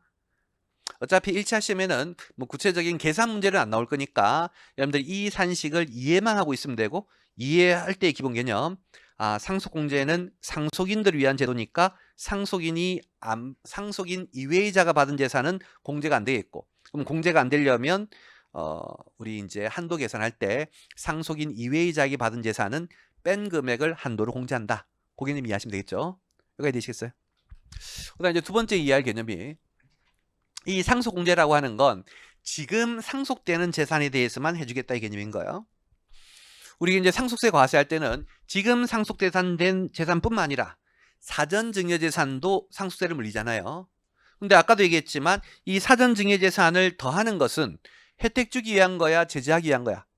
제재하기 위한 개념이죠. 제재하기 위한 개념이니까 사전 증여재산은 앞에서 배웠던 과세가액 공제 혜택도 못 받고 지금 하는 상속공제 혜택도 못 받는 거예요. 그런데 이 과세가액 안에는 뭐가 들어가 있어? 사전증여재산이 들어가 있으니까 그 사전증여재산도 빼라라고 하는 거야. 그럼 결과적으로 이 한도는 뭐다? 상속인이 받은 것이고 상속인들이 받은 것 중에서도 지금 받은 금액, 재산가액을 한도로 뺀다라는 뜻이다. 이해하시겠죠? 옛날에 받은 재산 공제 안 되고 상속인 아닌 자가 받은 것도 공제가 안 되고, 그래서 요 한도의 의미가 그런 거예요. 그때 그 사전증여재산 우리는 과표로 빼는데 왜 과표로 빼는가지 이해는 당장에는 필요 없을 것 같아요. 왜 과표 개념의 숫자로 빼는지는 2차 때 가서 할 거니까 지금은 금방 했던 요 개념만 좀 이해를 하시면 좋겠다. 이해되시겠어요? 그 다음에 다시 여기 밑에 이제 별표의 내용이 있는데요. 이 별표의 내용도 뭐 개정된 지는 얼마 안 되었는데요. 아직까지 시험에 한 번도 출제는 안 됐어요. 뭐 그런 걸로 봐서 뭐 교수님들이 뭐 중요하게 출제할 것 같진 않은데 어쨌든 뭐 규정이 있으니까 설명을 할게요. 근데 요 개념을 정확하게 이해하려면 조금 어려워요. 그래서 나중에 2차 때 가면 뭐 숫자를 통해서 그 개념을 쉽게 이해할 수 있을 건데 지금 말로 할 것이고 이해가 안 되면 그냥 단순 암기하고 넘어가 주세요. 자, 설명해 보죠. 우리가 이제 가정을 한번 해볼게요. 아버지 재산이 딱 4억이에요. 아버지 딱 4억이고 아버지가 이제 몸이 안 좋으셔. 그래서 아버지가 살아생전에 나 좀 있다가 죽을 것 같으니까 아들에게 자신의 재산을 전부 다 증여를 한 거야. 그러면 이제 아들은 이제 증여세를 냈겠죠. 그리고 이제 얼마 뒤에 아버지가 이제 돌아가신 거예요. 여기까지 이해되시겠죠? 그러면 사망하는 시점에 아버지 재산은 빵이잖아요. 다 줬으니까 4억 원을. 근데 우리는 이제 어떻게 돼요? 사전 증여재산이라는 제도가 있기 때문에 사망하는 시점에 아버지 재산이 빵이라고 할지라도 아들에게 사전이었던 4억을 합산하겠죠. 이해되시겠어요? 그래서 최종적으로 사망 시에 과세가 되는 금액은 4억이 될 거예요. 여기까지 이해되시죠? 근데 이제 그 4억에 대해서 상속공제를 해줘야 되는데 상속공제 한도가 얼마일까? 빵이에요. 빵. 왜 빵이야? 우리 상속공제는 기본적으로 상속세 과세가액을 공제하는 건데 이 상속세 과세가액이 지금 현재 4억이겠죠. 현재 상속재산 빵, 사전증여재산 4억 해서 여기 4억일 거 아니야. 근데 우리 사전증여재산은 상속공제 혜택을 받을 수가 있어 없어? 없잖아요. 그래서 우리 4억에다가 이 4억을 다 빼서 한도가 0이 돼버리는 거야. 우리는 지금 상속받은 재산은 없잖아요. 옛날에 받은 재산만 있지. 그렇기 때문에 상속공제가 빵이어서 한 푼도 공제를 못 받게 되는 것이다. 여기까지 이해되시겠어요? 그런데 그렇게 한다면 억울해 안 억울해? 억울하겠죠. 만약 아버지가 사전에 재산을 증여하지 않았다면 사망할 때 상속할 것이어서 일괄공제 5억의 혜택을 받을 수가 있잖아요. 사전에 줬으면 상속공제가 안 되고 지금 줬으면 공제가 될 거잖아요. 그래서 지금 줬으면 아들은 있으니까 일괄공제 5억을 받을 수는 있겠지. 그런데 사전에 줬다는 이유만으로 일괄공제 혜택도 못 받게 되겠지. 이해되시겠어요? 그래서 그거는 좀 비합리적이다라는 차원에서 정부가 알았다. 원래 한도 계산할 때 사전증여재산 빼야 되는데 이번에 받은 재산가액이 5억을 초과할 때는 빼지만 이번에 너네가 받은 재산이 5억이 안 되더라. 5억이 안 되고 아까처럼 4억만 된다면 그때는 사전증여재산 안 뺄게. 사전증여재산 안 빼면 상속공제 한도가 그대로 4억이 되고 4억이 되니까 일괄공제 5억 중에 4억을 받아가지고 아들이 상속세로 내야 될 금액은 한 푼도 없는 거예요. 무슨 말인지 이해하시겠어요? 그래서 이제 그런 식으로 우리가 이제 상속세 그 사전증여재산에 대해서도 우리 그 금액이 이제 얼마 안 되는 경우에는 지금처럼 과세가액이 5억 원이 안 되는 경우에는 일괄공제 혜택을 받도록 하기 위해서 사전증여재산가액을 차감하지 않는 뭐 이러한 규정이 신설이 됐어요. 대충 이해가 돼요? 자, 그러면 최종 결론. 우리가 한도를 계산할 때 기본적으로 사전증여재산은 상속공제를 못 받게 하도록 하기 위해서 한도 계산 시에 차감을 해서 한도를 줄여버리지만 다만 이 과세가액이 얼마가 안 되면 5억이 안 되는 경우에는 그때는 사전증여재산을 한도 계산 시 안 빼고 그렇게 되면 사전증여재산이 공제를 받을 수가 있겠고 그래서 일괄공제 5억의 혜택을 누릴 수 있게끔 하는 컨셉이다. 그렇게 정리하시면 되겠어요. 자, 이제는 이제 그다음 감정평가수수공제. 아까 앞쪽까지는 상속재산의 내역에 따라서 공제해주는 상속공제였고 지금은 이제 상속재산의 내역과 무관하게 내가 상속세 신고를 할 때 상속재산의 가치 산정을 위해서 수수료 준 거 있으면 그것을 수수료 공제로 빼는 것이다. 얘는 상속공제가 아닌 거예요. 그래서 앞에 했던 상속공제 한도를 증빙받지 않는 것이다. 완전히 새로운 공제인 거예요. 얘는 한도 적용 없이 무조건 다 빼요. 세 가지 케이스가 있는데 첫 번째가 이제 감정평가 수수료. 우리가 기본적으로 상속세는 시가, 그 재산의 시가에 대해서 과세하는데 부동산은 시가가 잘 없잖아요. 그랬을 때 보충적 평가 방법으로 기준시가를 하는 게 좀 비합리적이다라고 생각해서 상속인이 이 아버지한테 받은 부동산을 감정평가법인에 감정을 의뢰하고 감정가액이 나오면 그것을 우리는 시가로 봐주는 특례 규정이 있어요. 그래서 아들이 이제 그 부동산을 시가, 감정가액으로 신고하기 위해서 이제 감정을 받는 경우에 그때 든 수수료를 좀 빼주겠다는 거예요. 얼마 한도? 500. 자, 그게 이제 기본적으로 암기할 내용인데 추가적으로 주의할 좀 더 사항 설명드리면 먼저 기본적으로 상속세 납부 용도였다. 우리가 이제 감정을 하는 목적은 대출받기 위한 것일 수 있죠. 우리가 이제 그 땅이 이제 가치가 얼마인지 정해져야 대출이 나오니까 그러한 대출 용도로 수수료 지급한 건 당연히 안 되겠고, 그 다음에 이제 가로 열고 평가된 감정가액으로 신고하는 경우에 중요한다. 이건 무슨 뜻이냐면 이런 경우 있어요. 나랑 굉장히 친한 아들이, 갑의 아들이 굉장히 친한 감정평가사가 있대. 그래서 야 친구야, 내가 이번에 상수 내야 되는데 세금 모임도 많이 나오니까 아버지 건물 실제로 한 100억이지만 너가 나랑 친하니까 40억으로 굉장히 낮게 감정을 해줘라. 그럼 내가 상수세를 조금 내니까 수수료 많이 챙겨줄게. 이런 식도 있다는 거예요. 그때 이제 과세관청은 감정가액이 들어왔는데, 감정가액 평가보고서가 들어왔는데 너무나 터무니없이 낮은 금액으로 평가가 되면 그것을 시가로 인정 안 해주는 규정이 있어요. 그러면 그때는 감정가액이 쓸 데가 없었던 것이니까 수수료 공제도 안 된다라는 뜻인 것이다. 그래서 반드시 적정가액이어서 과세관청이 시가로 인정되어서 그 금액으로 평가된 경우에 한해서만 500만 한도 내에서 공제된다. 이런 뜻이고요. 그럼 두 번째. 우리 이제 부동산 같은 것은 주로 감정평가사분들이 잘 평가를 하시지만 골동품 같은 것들 있죠. 미술품 같은 것들은 감정평가사분들이 감정할 수 없는 자산이잖아요. 그럴 때는 이제 별도로 전문가들에게 감정을 의뢰를 해요. 그래서 그때 이제 지급한 수수료 역시 500만 한도로 공제하는 것이다. 감정평가사에게 준 거 500, 전문가에게 준 거 500 별도로 각각 해줘요.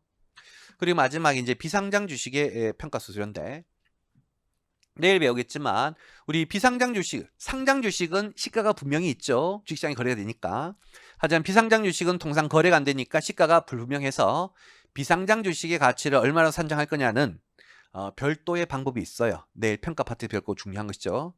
근데 이제 그러한 방법, 뭐 아시다시피 순손익 가치에 3을 곱하고 순자산 가치에 2를 곱한 다음에 걔를 5로 나눠서 계산하는 방법인데 모든 기업에게 그렇게 적용하는 게 굉장히 비합리적인 거예요. 그래서 세법에서는 별도로 외부 전문 평가기관에게 별도의 평가를 의뢰할 수 있고 그때 준 수수료도 공제를 해줄게라고 하는 것이죠. 그때는 이제 외부 평가기관의 수별로 각각 1,000만 원 한도로 한다. 이건 어떤 의미냐면 우리 회사가 이제 A라는 주식을 평가를 맡겼고 통상 이제 이 평가는 회계법인에서 평가하는 게 일반적이에요. 그때 이제 갑이라는 평가기관의 평가에서 1,200만 수수료였고 을이라는 평가기관의 수수료 800을 줬어요. 꼭 하나의 주식이라고 해서 한 곳에만 평가를 의뢰할 필요 없는 것이다. 여러 곳에 의뢰할 수도 있어요. 여기까지 이해되시겠죠? 그럼 그때는 얼마 공제예요? 건별로 1,000이니까 얘는 1,000까지만 될 것이고 얘는 800밖에 안 줬으니까 800만 되어가지고 그때는 1,800이 공제가 되는 것이지 두 개 합치면 2,000이 되는 건 아닌 것이다. 그래서 건별로 1,000만 한도라는 게 그 컨셉 이해되시겠죠? 자, 여기까지가 이제 공제 파트였고 뒤에 문제를 좀 볼게요.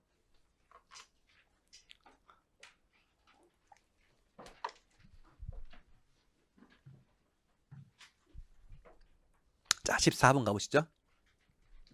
상속 공제에 대한 설명이다. 올바른 것은 동그라미 1번. 상속인 가로 열고 배우자 제외 동거가족 중 65세.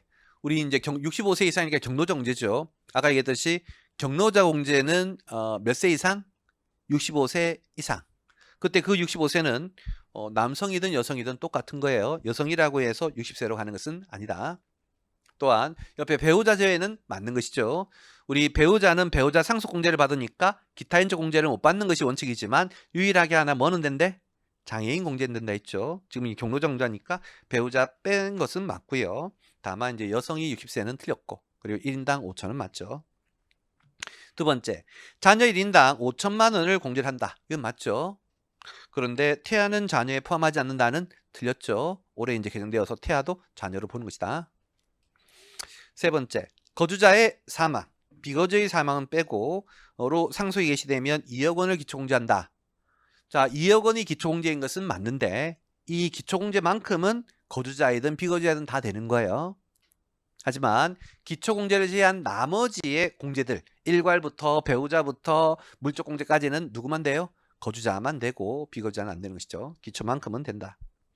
네 번째, 상속인 및 동거가족 중 장애인에 대해서는 1,000만 원 곱하기 기대인지모의원수까지는 맞는데 이 장애인 공제만큼은 누구도 돼요?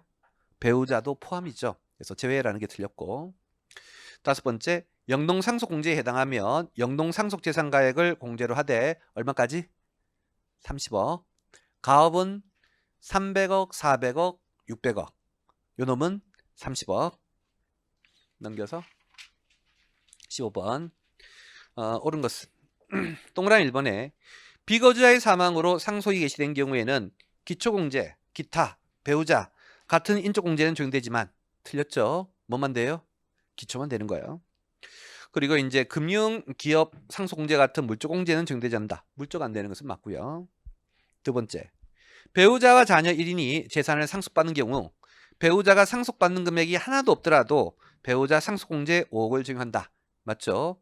배우자가 있으면 무조건 배우자 상속공제가 되는 것이고 그때 배우자 상속공제는 최소 5억에서 최대 30억. 그래서 상속받은 금액이 있든 없든 무조건 5억은 되는 것이다. 맞고요. 세 번째, 5억을 초과하는 배우자 상속공제를 받고 싶다. 그러면 이제 내가 실제로 상속받은 금액이 5억이 넘어야지만 5억 초과해서 공제받을 수가 있겠고 그때는 언제까지 재산 분할해야 돼요? 상속세 과표 신고기한까지 하면 돼? 아니죠. 좀 더 쌓을 수 있다 했지. 이 상속세 과표 신고기한으로부터 몇 개월? 9개월. 그 9개월이 어떤 의미다? 결정기한. 결정기한. 상속세의 결정기한까지 분할하면 된다라고 있었고. 네 번째, 거주자의 상속인이 30세 자녀 2인만 있는 경우에 인적공제. 자, 30세 자녀 2인만 있으면 일단 연로자 아니죠? 경로자 아니죠? 그 다음에 미성년자 아니죠? 장애인 아니죠? 그럼 뭐만 돼요? 자녀 공제만 될 것이고 자녀 공제 인당 5천이니까 1억이 되겠고 그럼 기초 2억에다가 기타 인적 합치면 3억이어서 일반 인적 3억만 하는 거야? 아니죠. 그때는 3억이 아니라 일괄 5억이 되는 것이다. 일괄 5억. 그래서 아까도 얘기했던 것처럼 웬만해서는 기타 인적 공제가 3억을 넘을 수가 없어요. 근데 뭐가 있으면 넘을 수 있다고?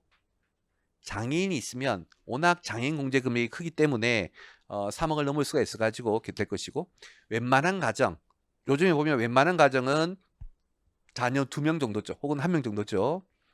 그런 경우에는 기타 인적이 3억 넘기가 힘들 거예요. 다섯 번째, 거주자의 상속인이 배우자 1인만 있는 경우에 인적 공제액은 일괄 5억과 배우자 5억을 합친 10억이다는 틀렸죠. 배우자만 있으면 얼마? 7억. 기초 2억에다가 배우자 5억 해서 최소 금액이 7억 된다는 거. 그래서 아까 했던 인적 공제의 최소한의 금액들 세 가지 경우 있었죠. 꼭 좀 외우고 계셔야 돼. 그 밑에 17번. 옳지 않은 것은 동그라미 1번에 거주자, 비거주자의 사망으로 상속이 개시되어 연부 현납의 허가를 받으면 분납할 수 없다. 이거 맞는 문장인데 아직 안 배웠죠? 3교시에 배우면 쉽게 이해할 수 있는 문장이에요. 미리 소개하면 상속세는 워낙 금액이 크기 때문에 좀 나눠낼 수 있는 제도가 있죠. 우리가 일반적인 법인 세속세 등은 분납이란 제도 하나만 있지만 상속세는 뭐도 있다? 연부연납이란 제도인데 둘을 동시에 받을 수는 없는 거예요. 연부연납을 받으면 분납이 안 되고 분납을 받으면 연부연납이 안 되는 것이다. 동그라미 2번.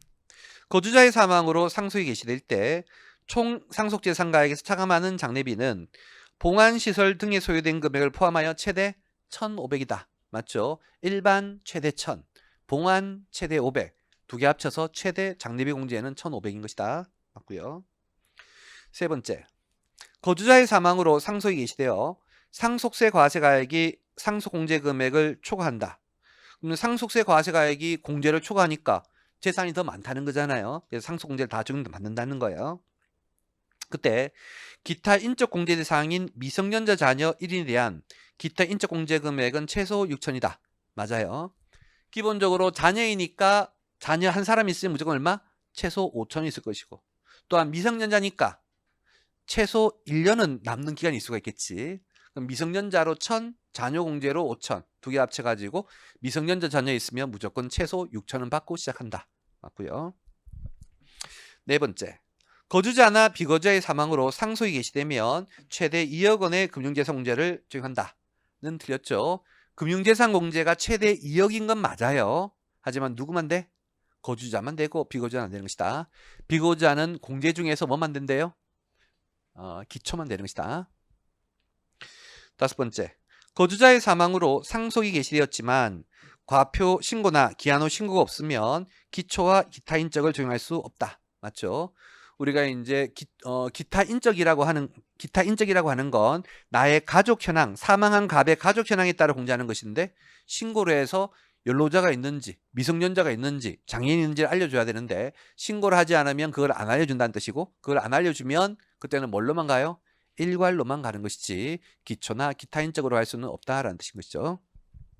오른쪽에 18번 옳지 않은 것은 동그라미 1번에 비거주자의 사망으로 상속이 개시되면 장례비는 공제하지 않는다. 맞죠?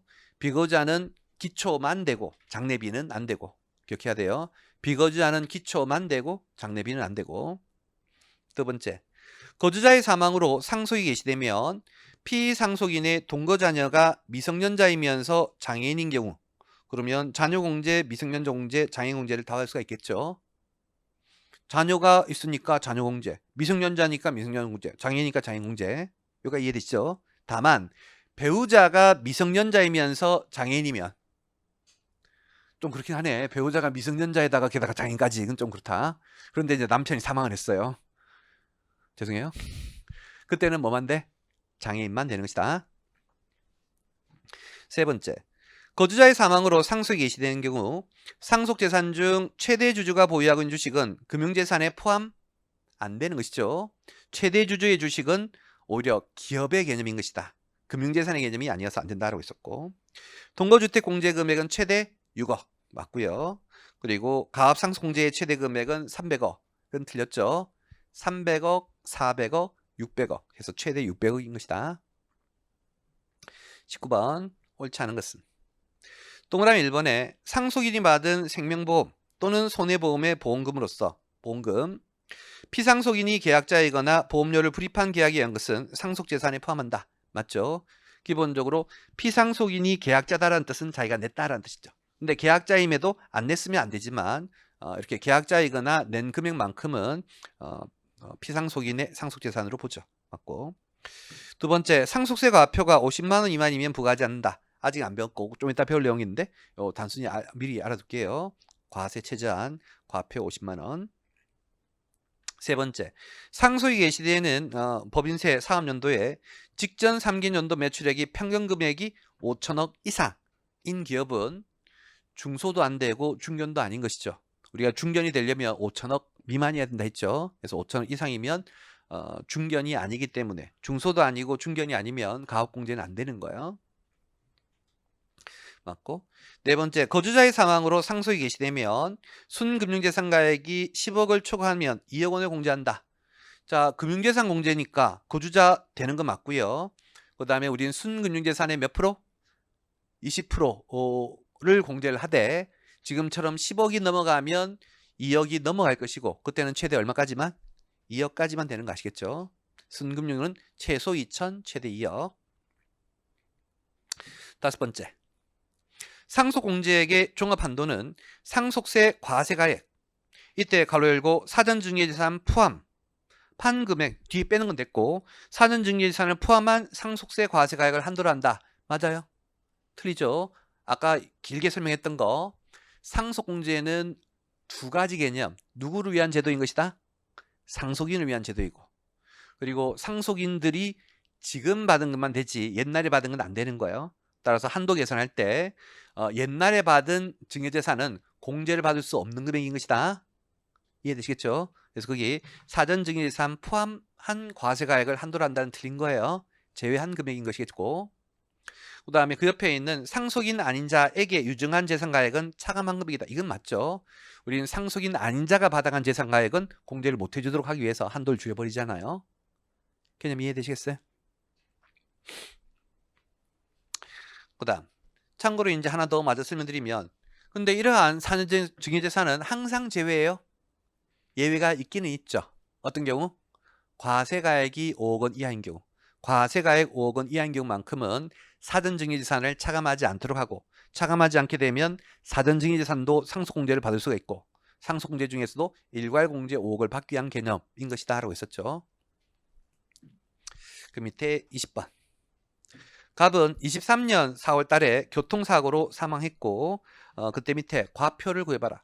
자, 아까 앞에서는 과세가액을 구하는 문제지만 지금은 과표를 구하는 문제예요. 그럼 여러분들 시험장 가서 이런 문제가 나오면 이렇게 보세요. 요 동네는 과세가액도 구해야 되고, 그 다음에 이제 과세가액에다가 이제 상속공제도 빼야 되잖아요. 그리고 과세가액은 총상속, 그 다음에 빼기를 비과세, 과세가액 불산입, 다시 빼기를 과세가액 공제, 그 다음에 사전증여재산 더하죠. 해서 이제 과세가액이 구해질 것이고 문제 읽으면서 저기 바로바로 쓸 거고요. 그 다음에 상속공제도 문제 읽으면서 여기 바로바로 쓸 거예요. 자, 해보죠. 제일 먼저 상속재산의 평가 내역에서 주택 상속개시 현재의 시가 20억이다. 그러면 일단 아버지 재산 20억이 있네. 넣고 시작해요. 다만 그 아버지 재산 중에 주택이다 보니까 뭐를 주의해야 될까? 동거주택 공제가 될 건지를 주의하셔야 돼. 그때 별표 왔더니 주택에 대하여는 동거주택 공제 요건을 충족했다라고 하면 동거주택 공제하라는 것이겠죠. 그래서 이제 상속공제 중에 첫 번째가 동거공제. 그때 동거주택 공제는 어떻게? 순집값이랑 6억이랑 두 개 중에 작은 거죠. 현재 이 집이 담보 차액금이 있다는 얘기는 없으니까 순집값이 20억이고 한도 6억이니까 두 개 중에 작은 거 6억 공제가 될 것이고. 갈로 2번. 갑의 동거가족은 다음과 같고 배우자는 없다. 배우자 없으니까 배우자 공제는 없겠고, 그 다음에 밑에 이제 가족 현황을 봤는데 모친이 70세에 기대여명 20년인 장애인이죠. 이렇게 가족 중에 장애인이 나오는 순간 여러분들은 반드시 기타인적 공제를 계산해야 돼요. 그 기타인적 공제 금액이 3억보다 커서 기초 2억과 합쳐져서 일괄 5억보다 클 수 있잖아요. 이해되시겠죠? 그래서 자, 우리는 일반인적 공제를 먼저 계산한다. 일반인적. 자, 일반인적 공제는 기초 2억과 기타인적 합친 것이고, 첫 번째가 이제 기초공제 2억,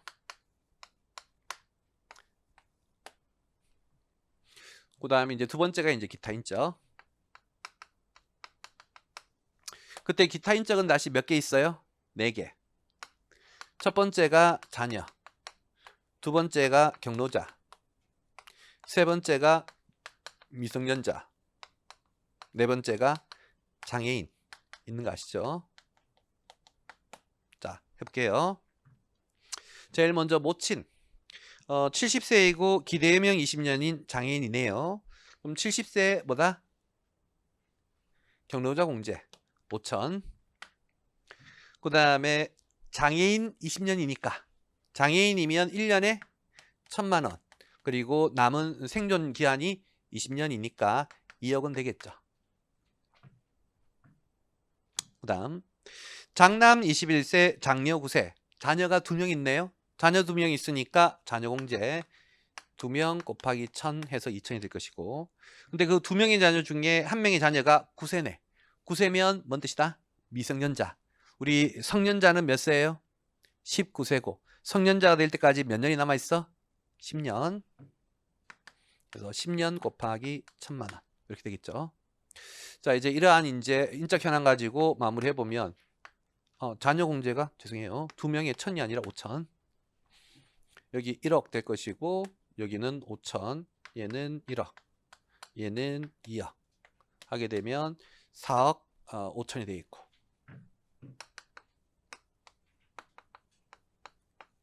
기초랑 기타인적이랑 합치니까 6억 5천이고, 이렇게 6억 5천이면 뭘로 가야 돼? 이걸로 가야 되지. 일괄로 가면 안 되는 거야. 근데 혹시라도 계산했더니 이러한 기초랑 기타인적 합쳐가지고 4억 5천 나왔으면 그때는 일괄인 5억으로 가는 것이다. 이해되시죠? 그 다음 그 밑에 이제 갈로 3번에 갑의 장례 비용은 확인되지 않는다. 장례비 확인되지 않는다 뭔 뜻이에요? 장래비 공제 없다는 뜻이야? 아니죠. 최소 500을 공제하라는 뜻이죠. 그 다음에 네 번째, 주어진 자료 이외에는 고려하지 않는다. 자, 그럼 마무리 해보면 총 상속재산가액은 20억. 비과세 없고 과세가액 공제 500, 사전증여 이상 없어가지고 19억 9,500이 과세가액이 될 것이고, 그 다음에 이제 상속공제인데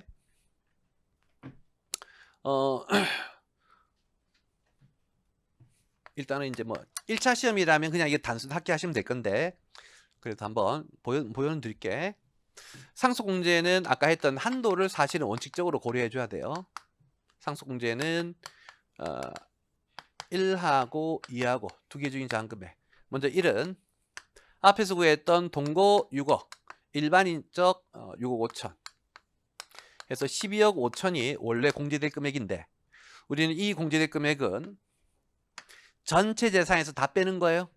아니죠. 전체 재산 중에서도 상속인 아닌 자가 받은 것은 안 되고, 전체 재산 중에서도 상속인이 받았다고 할지라도 옛날에 받은 거 안 되죠. 그래서 전체 재산 중에 상속공제 안 되는 놈을 빼줘야 되겠다. 상속공제 안 되는 놈의 첫 번째가 상속인 아닌 자가 받아간 건데, 문제 특별히 그런 얘기 없었죠. 그 다음에 사전증여 재산 없었죠. 이해되시겠죠? 그래서 이렇게 해가지고 원래 한도를 이제 구해서 12억 5천이다 이렇게 계산해 줘야 되는데, 뭐 시험에 1차 시험에 이 한도에 걸리지 않게끔 출제할 거예요. 2차 시험이라면 반드시 한도에 걸릴 거예요. 근데 1차 시험은 한 번도 한도에 걸리게 출제된 바가 없으니까 여력 되시면 요거 쓰시면 좋겠지만, 그런 여력이 여러분들은 안 될 것 같으니 그냥 단순히 앞에서 구했던 거 6억 6억 5천 12억 5천 바로 생각하시면 되겠어요. 자, 이제는 최종적으로 과표는 과세가액 19억 9,500에다가 상속공제 12억 5천을 빼게 되면 요게 7억 4,500 이렇게 나오겠네. 넘겨서 22번은 숙제. 여러분 한번 해보시되 주의할 것만 잠깐 소개하면, 22번에 거기 갈로 3번 자료 보시면요, 상속개실 현재 갑이 납부할 공과금은 2천, 상속인의 기책 사유로 인한 가산세 500이 포함되어 있다 해서, 우리가 이제 기본적으로 갑이 이제 피상속인이에요. 갑이 내야 될 세금이 2천이니까 2천이 과세가액 공제에 들어가긴 들어가되, 갑의 잘못이 아닌 상속인 아들의 잘못으로 내야 되는 세금은 못 빼준다 했죠. 최종적으로 얼마? 1,500만 과세가액 공제로 빼는 거예요. 그 다음에 그 밑에 갈로 4번에 총 상속재산에 포함된 건물을 평가하고 감정평가법인에 1,200의 수수료를 줬다라고 돼 있죠. 우리는 감정평가 수수료 공제는 얼마? 500까지 한도예요. 그래서 감정평가 수수료 500, 그 다음에 골동품 미술품 평가 수수료 500, 비상장 주식 평가 수수료는 건당 1,000. 기억하시죠? 자, 그건 나중에 여러분 해보시고, 오른쪽에 있는 23번 또 해보죠. 갑의 상속세 자료에다 과표로 옳은 것은, 자, 이 문제도 역시 과표니까 문제 읽으면서 과세가액 공제 함께 구하시면 되겠다.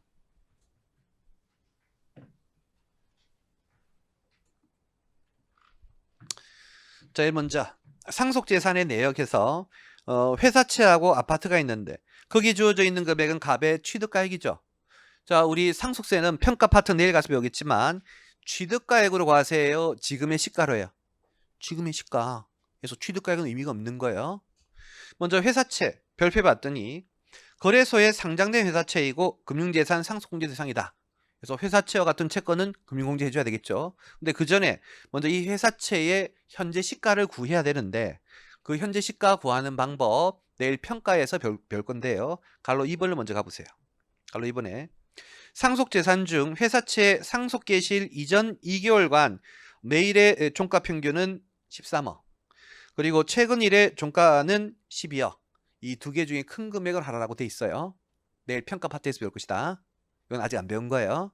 그래서 이러한 상장 회사채, 상장 채권 같은 경우에는 요 금방 나와 있는 두 개 중에 큰 금액이니까 얼마? 13억이 되겠죠. 여기가 이해되시죠? 여기가 이해되시죠? 근데 이제 이거는 뭐 평가 파트 배우면 쉽게 할 수 있는 거니까 됐는데, 이거보다 더 중요한 거, 지금 이 문제는 이제 쉽게 금융재산 공제 대상이다를 줬으니까 뭐 여러분들이 쉽게 뭐 놓치지 않고 하겠지만 시험에는 과거의 시험에는 이 금융재산 공제 대상이라 안 줬어요. 여러분들이 알아서 어떻게 해야 돼? 금융재산 공제를 해줘야 되는 거예요. 알아서. 그래서 금융재산 공제에 들어간다. 실제로 이제 금융재산 공제를 할 때는 이거 말고 다른 금융재산까지 다 합쳐가지고 계산을 해줘야 되겠지만 현재 이 문제가 회사채하고 아파트밖에 없는 문제예요. 그리고 또한 순금융재산이어서 금융기관 차입금 빼야 되지만 그 밑에 보시면 금융기관 차입금 없는 문제예요. 그래서 이제 바로 생각하시면 되겠고, 그러면 순금융재산 공제는 얼마? 13억에 몇 프로예요?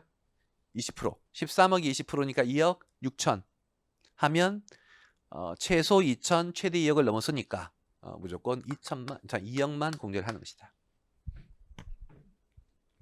그 다음에 아파트 취득가액 25억인데 우리는 취득가액이 중요한 게 아니죠. 시가가 중요한데 별표 2 봤더니 동거주택 요건을 충족했고 취득가액과 시가가 동일하다라고 했죠. 그럼 일단 시가도 25억이네요. 뿐만 아니라 동거주택 공제 요건을 충족했다라고 했으니까 동거주택 공제도 해주셔야 되겠고, 그때 동거주택 공제는 순집값하고 6억하고 두 개 중에 작은 건데 현재 이 문제에서 뭐 주택을 담보로 차입한 금액이 있다는 얘기 없으니까 집값 25억, 한도 6억, 그래서 6억이 공제가 되겠죠. 가로 3번. 장례비로 봉안시설비 900, 봉안시설이 900이면 우리 과세가액 공제 500까지만 될 것이고, 다시 기타 장례비 400, 봉안시설료는 증빙으로 확인되지만 기타 장례비는 증빙 없다. 증빙 없으니까 안 되는 거예요? 아니죠. 최소 500. 그건 무조건 되는 것이죠. 증빙이 있든 없든. 네 번째. 갑의 동거가족으로 배우자, 아들의 배우자가 있고 배우자 상속재산 분할 신고를 하지 않았다.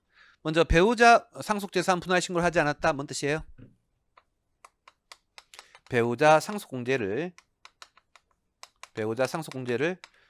최소 금액인 5억 하라는 것이죠. 배우자 상속공제는 기본적으로 배우자가 받아간 재산에 대해서 일정 한도로 공제하는 것인데 배우자가 받아간 재산이 없으니까 원래는 빵이 돼야 되지만 최소 5억 최대 30억인 거 아시죠? 그래서 최소 5억 하라는 뜻이죠. 여기까지 되시겠어요? 그거 말고 이제 우리는 다시 일반 인적 공제를 해줘야 될 것인데, 그때 일반 인적 공제는 아까 얘기했던 것처럼 기초 2억에다가 기타 인적 3억 넘는지를 봐야 되는데, 조금 전에 풀었던 문제만 가족 중에 장애인이 있고 미성년자 있고 그랬죠. 이렇게 가족 중에 장애인 미성년자 있으면 3억을 넘을 여지가 있지만 지금 가족은 배우자의 아들의 배우자밖에 없잖아요. 3억 넘을 수가 없을 거예요. 실제로 한번 계산해 보세요. 그러면 어떻게? 1괄 5억으로 가시면 돼요. 그래서 일반 인적은 1괄 5억으로 간다. 자, 그럼 이렇게 해서 이제 문제 다 읽었고 금액 마무리 계산해 보면 먼저 과세가액은 38억, 비과세빵 과세가액 공제 1000, 사전증인 예산 없어가지고 38억이 될 것이고, 그 다음에 이제 상속공제인데 일단은 뭐 원칙적으로 한번 풀이해 보면 이제는 1, 2, 3, 4까지 냈고 마지막 5번 상속공제는 항상 미니멈 1, 2로 최종 금액을 구해야 돼요. 먼저 1은 앞에 거 다 합계한 거 2억에다가 6억에다가 5억에다가 5억 합쳐가지고 18억이 상속공제인데 우리 이 금액을 무조건 빼는 게 아니라 이 금액에 대한 한도는 저 재산가액 38억이 기본 한도이지만 38억 재산 중에서 어떤 건 빼야 돼? 38억 재산 중에서 상속인 아닌 자가 받아간 거 빼야 되고 그 다음에 사전에 증여한 자산 빼야 되는데 이런 얘기가 특별히 없었죠. 그래서 그대로 38억. 그러면 한도 범위 내니까 18억이 최종 공제가 될 것이고 나의 과표는 38억에다가 상속공제 18억 빼니까 과표는 2억이다. 이렇게 계산이 되겠죠. 숫자가 좀 틀렸는데? 죄송해요. 여기가 38억이 아니라 1000 빼니까 37억 9천이네. 뭐 거의 뭐 장님 수준이네요. 38억에 1000 빼야 되는데 37억 9천. 그럼 여기도 38억이 아니라 37억 9천. 여기도 37억 9천. 여기도 37억 9천. 빼게 되면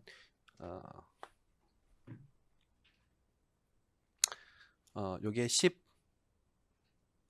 아까 이제 38억이었으면 20억이니까 19억 9천 이렇게 되겠네. 자, 이제는 밑에 24번 하나 더 해보죠. 갑은 23년 3월 질병으로 사망했고 과표를 구해봐라. 첫째, 갑의 상속재산 주택에서 17억 있고요. 그러면 아까처럼 똑같이 총 상속에 17억을 넣고,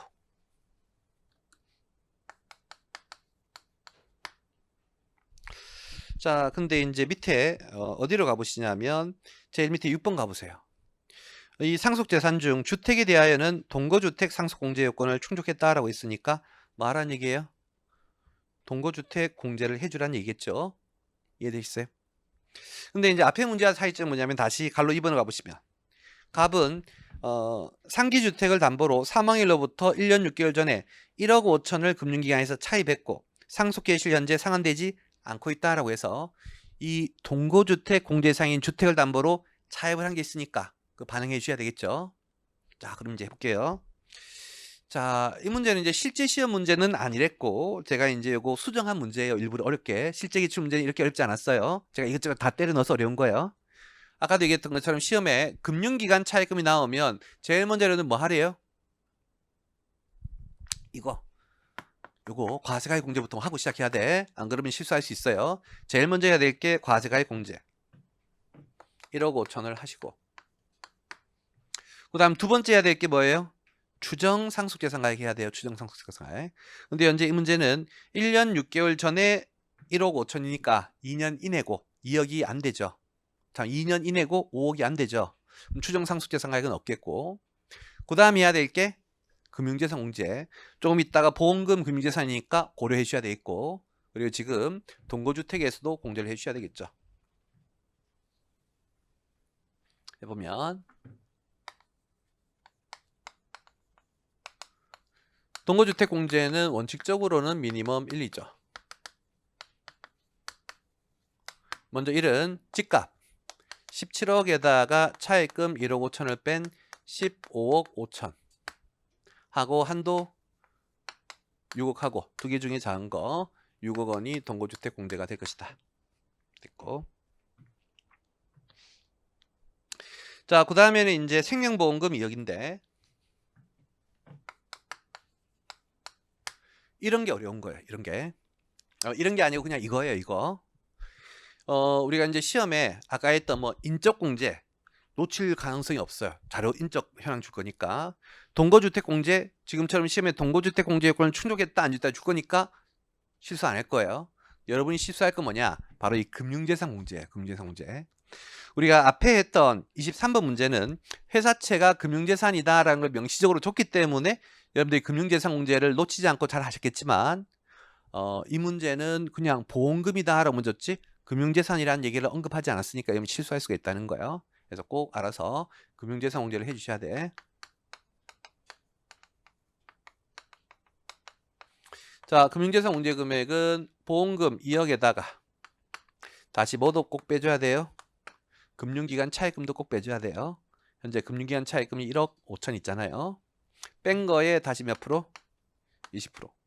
그럼 5천이 20% 하니까 1000이죠. 그래서 1000만 원만큼 공제하시면 큰일 난다. 최소 2천, 최대 2억 범위 내에 들어와야 되는 것이고, 현재 순금융재산이 5천이고, 그러면 공제는 최소 금액인 2천은 대줘야 되겠죠. 그 다음 이제는 그 밑에 가로 3번 23년 2월 14일 여동생에게 증여한 건물. 자, 우리가 옛날에 증여했다 뭐 하라는 거예요? 사전증여세 하라는 얘기예요. 사전증여재산이 증여 당시의 시가가 5천. 그럼 이제 여기 사전증여재산으로 5천 들어가 주셔야 되겠고, 지금 현재 시가는 1억인데 뭐 지금 현재 시가는 뭐 무시하시면 되겠고, 증여 당시의 과표는 4천, 증여 산출세액은 400이다. 이제는 그 밑에 장례비. 장례비, 자연장지는 이제 납골당, 봉안시설하고 똑같은 것이죠. 800이면 500까지 될 것이고. 그 다음에 자연장지 이외의 장례비 300은 최소 금액인 500이 되겠죠. 다섯 번째, 갑의 동거 가족으로는 부인, 아들, 딸이 있고 상속세 신고 시 재산 분할 신고는 하지 않았다. 재산 분할 신고 하지 않았다. 뭔 뜻이에요? 배우자 상속공제 5억으로 가라는 뜻이죠. 그러면 여기 세 번째, 배우자 상속공제는 5억. 뿐만 아니라 이제 일반 인적공제를 해주셔야 될 것이고, 일반 인적공제할 때 봤더니 뭐 장애인인 가족이 있다든지 미성년자인 가족이 있는 거 없죠. 봤더니 아들, 딸 2명의 자녀만 있네요. 그러면 기타 인적이 3억을 넣지 않을 것이니까 일반 인적은 얼마로? 5억으로 간다. 5억. 일괄공제 5억이 개념. 그 다음에 갈로 6번은 아까 읽었으니까 됐고요. 그럼 마무리 해보죠. 나의 총 상속재산가액은 19억. 비과세 없고 과세가액 공제액이 1억 6천. 사전증여재산이 5천. 하게 되면 최종적인 과세가액은 17억 9천. 자, 그 다음은 상속공제. 자, 1차 시험이라면 그냥 단순히 앞에서 구했던 4개 합친 금액이 그냥 상속공제라고 생각하고 빼시면 돼요. 하지만 원칙적인 풀이는 이렇게 해야 된다. 상속공제 할게. 동거가 6억, 금융이 2천, 배우자 5억, 일반 인적이 5억 해서 총 16억 2천이 있고, 그 다음에 한도가 있는데 이때 한도는 기본적으로 상속공제인 놈은 전체 재산가액 여기에서 빼니까 이게 기본 한도인데 공제를 받을 수 없는 금액이 있잖아요. 첫 번째가 뭐? 상속인 아닌 놈이 받아간 거. 이때요. 상속인 아닌 사람이 받아간 거 있다는 얘기는 없잖아요. 뭐 친구가 받아갔다 그런 얘기 없잖아요. 그 다음 두 번째는 뭐? 사전증여산. 사전증여산. 그때 이제 사전증여산을 빼야 되는데 지금은 사전증여산이 있죠. 근데 사전증여산이 있으면 원래 사전증여산을 빼야 되지만 무조건 빼는 것은 아니고 저 과세가액이 5억 원 초과할 때만 빼는 거예요. 현재 과세가 6억 초과니까 빼고요. 그때 뺄 때는 5천을 빼는 게 아니라 증여 당시의 과표인 4천으로 빼야 돼요. 왜 이게 5천을 빼면 안 되고 4천을 빼야 될 건지는 2차에 가서나 이해하도록 할게요. 뺄 때는 과표 금액으로 뺀다. 그럼 17억 5천이 될 것이고 한도 내어서 16억 2천. 그럼 최종적으로 17억 9천에다가 16억 2천을 빼니까 1억 7천이 과표가 되겠네요. 넘겨서 25번은 숙제로 낼 테니까 한번 해보세요.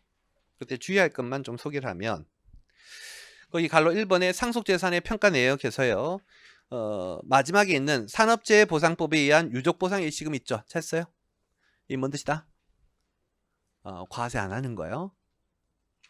우리 이제 아까 우리 의제 상속재산에 보면 퇴직금 누군가가 사망해서 퇴직금 받으면 의제로 들어가지만 다만 그때 법률에 의해서 유족보상금 뭐 연금 이런 거 받으면 안 된다 했잖아요. 그래서 그런 것들이 이제 옛날에 소득세에서 근로소득에서도 비과세, 연금소득에서도 비과세, 여기 상속세에서도 비과세고 이 산업재해보상법에 의한 유족보상 일시금은 소득세 중에서 다 비과세, 과세 안 되는 놈인 것이다. 이해되시죠? 그 다음에 이제 그 밑에 갈로 2번 잠깐 소개하면 병은 선친으로부터 물려받은 임야를 다음과 같이 2억 5천에 팔았고 양도자금의 용도는 확인되지 않는다. 그러면 이거 뭔 뜻이에요? 추정상속재산가액 하라는 거예요. 그때 이제 추정상속재산가액을 할 때 1년 이내 2억, 2년 이내 5억 따지잖아요. 그럼 지금까지는 그냥 아무 생각 없이 1년, 2년 했는데요. 이런 경우 어떡할까? 내가 토지를 파는데 토지의 계약 체결은 2년 전에 했고 그 다음에 중도금 받고 잔금 받는데 중도금은 1년 사망일로부터 1년 전 2년 이내에 받았고 마지막 잔금은 1년 이내에 받은 거예요. 그러면 하나의 매각인데 계약은 2년 전 돈은 1년 이내 받은 것도 있고 2년 이내 받은 것도 있으면 1년인지 2년 이내 판단은 언제 기준한 것이다? 돈 받는 건별로 하는 거예요. 돈 받는 건별로. 계약 언제 했냐 중요한 것이 아닌 것이고 하나의 물건이라고 해도 상관없습니다. 현금이 발생한 시점을 기준으로 1년 이내인지 2년인지 판단하는 거예요. 그럼 이제 따져보면 처음에 받은 계약금 1억인데요. 22년 3월 달이죠. 그러면 이 22년 3월하고 사망이라고 비교하는 거예요. 봤더니 위에 23년 2월에 사망을 했으니까 1년 이내겠죠. 그리고 22년 5월, 22년 7월도 다 1년 이내인 거예요. 그래서 이 문제는 이제 수령 일자가 다 1년 이내이니까 뭐 큰 고민 없이 전체 합친 2억 5천 가지고 추정 상속 재산가액 2억 넘었으니까 판정하시면 되겠지만 이 문제를 일부러 한번 바꿔볼게요. 바꿔서 계약금 있죠. 계약금을 22년 3월이 아니라 21년 3월로 한번 바꿔봐요. 계약금을 21년 3월로 바꿔봐요. 자, 그러면 21년 3월이면 1년 이내야 2년 이내야? 2년 이내겠지. 그 다음에 이제 그 밑에 있는 1억이랑 5천이랑은 중도금이랑 잔금이랑은 요거는 1년 이내겠죠. 그럼 이제 1년 이내 금액으로 얼마예요? 1억 5천이겠죠. 입증하고 안 하고? 안 하고. 그 다음에 2년 이내 금액으로 총 얼마예요? 2억 5천이니까 5억 안 돼서 입증하지 않는 거예요. 그래서 만약 그 계약금이 21년도였다면 한 푼도 과세 없는 거예요. 네, 지금 이제 22년도에 받았기 때문에 전체 합계가 2억 넘어가지고 입증의 의무가 있고 계산할 수 있겠죠. 이해되시겠죠? 그래서 이런 식으로 수령 1하고 현금 수령 1하고 사망 1하고 비교한다는 거. 자, 10분 쉬었다가 이어서 하도록 할게요.